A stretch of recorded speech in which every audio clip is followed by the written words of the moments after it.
ये पानी 5-6 दिन रहता है। इस एरिया में कोई जमीन, कोई घर, कोई माल मवेशी कुछ नहीं बचेगा। यहाँ से लेकर के नगरी तक, बमियाल तक पूरा इलाका जो है वो साफ हो जाएगा, दरिया हो जाएगा। धान कितना खराब हो गया है और जमीनें जो बह चुकी हैं, इस पे हजारों रुपया लग जाएगा।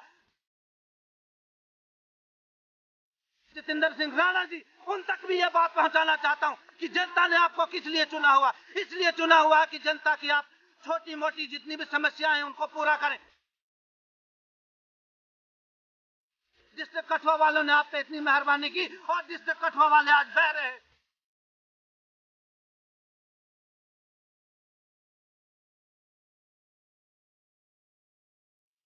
ये तस्वीर किसी नदी या नाले की नहीं है, बल्कि कठुआ के अंतर्गत पड़ते गांव घाटी की, जिसमें बाढ़ आने की वजह से खेतों में इतना पानी आ गया है जैसे मानो यहाँ से कोई नदी या नाला बहता हो। उजस दरिया राजबाग में भारी बाढ़ आने से कठुआ के गांव घाटी और डोबवाल के किसानों की धान की फसल बर्बाद हो गई। बाढ़ के पानी से फसल बर्बाद होने की वजह से प्रखंड क्षेत्र के किसानों के सामने विकराल समस्या उत्पन्न हो गई है। कुछ किसानों ने ब्याज पर रुपए उधार लेकर फसल लगाने का काम किया था। अचानक बाढ़ आने से इन लोगों की फसलें डूबकर बर्बाद हो गई। किसानों ने सरकार और प्रशासन से अपील की है कि वो मौके पर आएं और उनकी फसल का मुआयना करें और जिन किसानों की फसल बर्बाद हुई है उनको मुआवजा दिलवाया जाए। Bureau report, online Hindustan news. हमारी समस्या है जो हमारी ज़मीनें हैं, जो हमें धान लगाया हुआ है, इसमें बाढ़ के कारण पूरी ज़मीनों में पानी फिर चुका है और पानी के कारण हमारी जो धान है ये बह चुका है।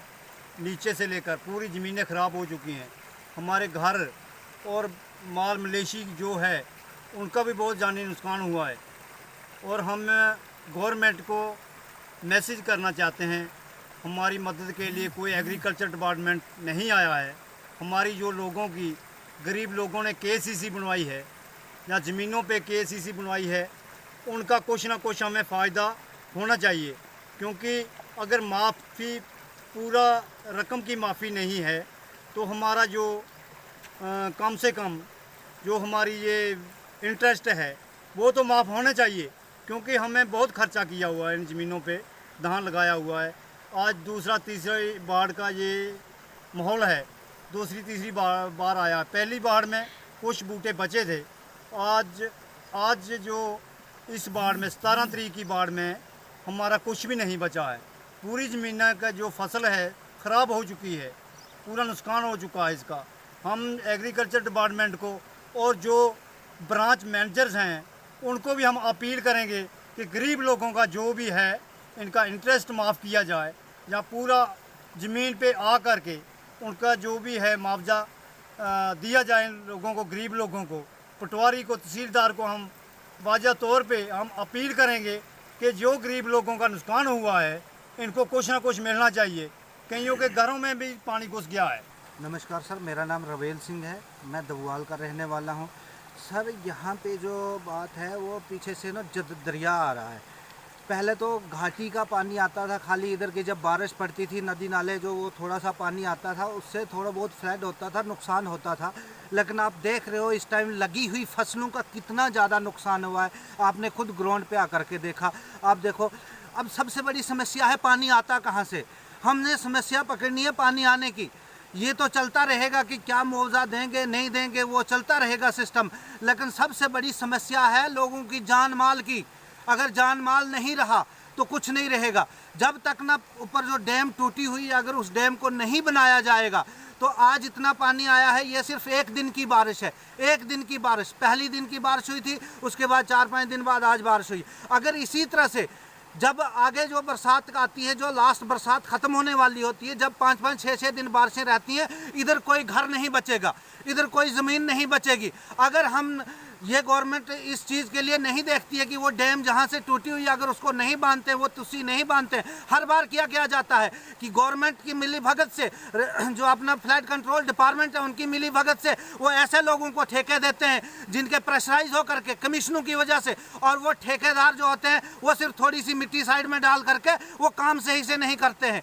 हज़ारों करोड़ रुपया उस जगह पर भी इन्होंने खर्च कर दिया, लेकिन आज तक उस जगह को इन्होंने प्रॉपर नहीं बनाया हुआ है। हम चाहते हैं कि गवर्नमेंट आपके माध्यम से आप सरकार तक ये बात पहुंचाएं कि जो यहाँ की जनता है, यहाँ से अगर वहाँ से ये पानी 5-6 दिन रहता है, इस एरिया में कोई ज़मीन, कोई घर, कोई माल मवेशी कुछ नहीं बचेगा। यहाँ से लेकर के नगरी तक, बमियाल तक पूरा इलाका जो है वो साफ़ हो जाएगा, दरिया हो जाएगा। इसलिए मैं सरकार से ये अपील करना चाहता हूँ आपके माध्यम से, आप सरकार तक ये बात पहुँचाओ। हमारे जो इधर के हमने MP बनाए हुए हैं जितेंद्र सिंह राणा जी, उन तक भी ये बात पहुँचाना चाहता हूँ कि जनता ने आपको किस लिए चुना हुआ। इसलिए चुना हुआ कि जनता की आप छोटी मोटी जितनी भी समस्याएं हैं उनको पूरा करें, लेकिन आप लोग दिल्ली में जाकर के बैठे रहते हो। आपने क्या किया डिस्ट्रिक्ट कठुआ के लिए? डिस्ट्रिक्ट कठुआ की वजह से आपको जिताया गया था, अदरवाइज आप तो जीत नहीं सकते थे। डिस्ट्रिक्ट कठुआ वालों ने आप पे इतनी मेहरबानी की और डिस्ट्रिक्ट कठुआ वाले आज बह रहे हैं। मैं आपके माध्यम से फिर एक बार इल्तिजा करता हूँ कि सरकार इस पे पूरा से पूरा ध्यान दे करके उस डैम को बनाया जाए। यहाँ जनता का जितना भी नुकसान हुआ है आपने खुद ग्राउंड पे देखा, धान कितना खराब हो गया है और ज़मीनें जो बह चुकी हैं, इस पे हज़ारों रुपया लग जाएगा।